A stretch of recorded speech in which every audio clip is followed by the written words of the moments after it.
In the quiet town of Haverfordwest, Wales, a chilling mystery unfolded in the 70s and 80s. It centered on two girls, identical twins, named June and Jennifer Gibbons. They were inseparable, nearly identical, and completely silent. Not silent in the literal sense. They spoke, but only to each other, in their own private language. To the outside world, they were mute. The Gibbons family had immigrated from Barbados to the UK, and June and Jennifer were born in 1963. From an early age, they were unusually close. As toddlers, they developed a private twin language, technically known as idioglossia. But theirs was more extreme. It was incomprehensible to anyone else. Over time, they stopped communicating with anyone outside their bond. Teachers, classmates, even their parents. Silence. School was a nightmare. They faced bullying and isolation. Their muteness only deepened. By adolescence, they were living in near total seclusion. In their room, they created elaborate fictional worlds filled with lust, crime, and violence, typed out obsessively on a typewriter. They dreamed of becoming famous authors, even sending their work to publishers. Now, if you're enjoying this, don't forget to hit the like and subscribe button so that way you can hear more of these stories. But as they hit their late teens, their fantasies spilled into real life. The twins started committing petty crimes, shoplifting, vandalism, and escalating even to arson.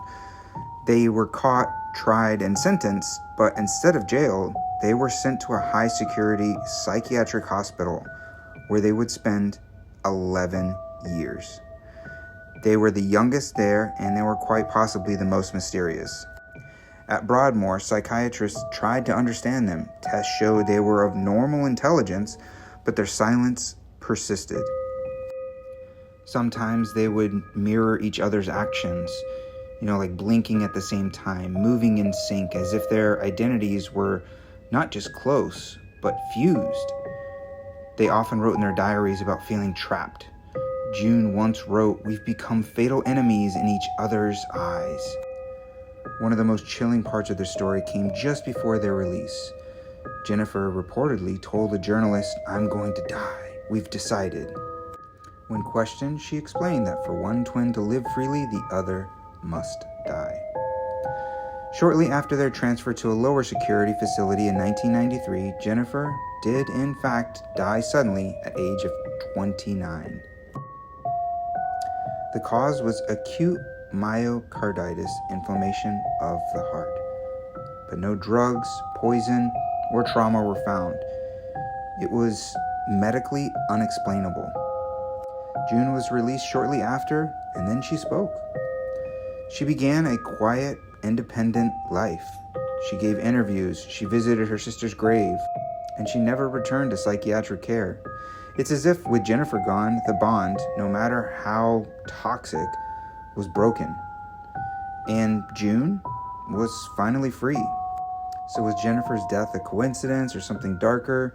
The story of the silent twins continues to haunt psychologists, criminologists, and writers to this day. It's a story that raises questions that we still can't answer. Can two people be so intertwined that their identities collapsed into one?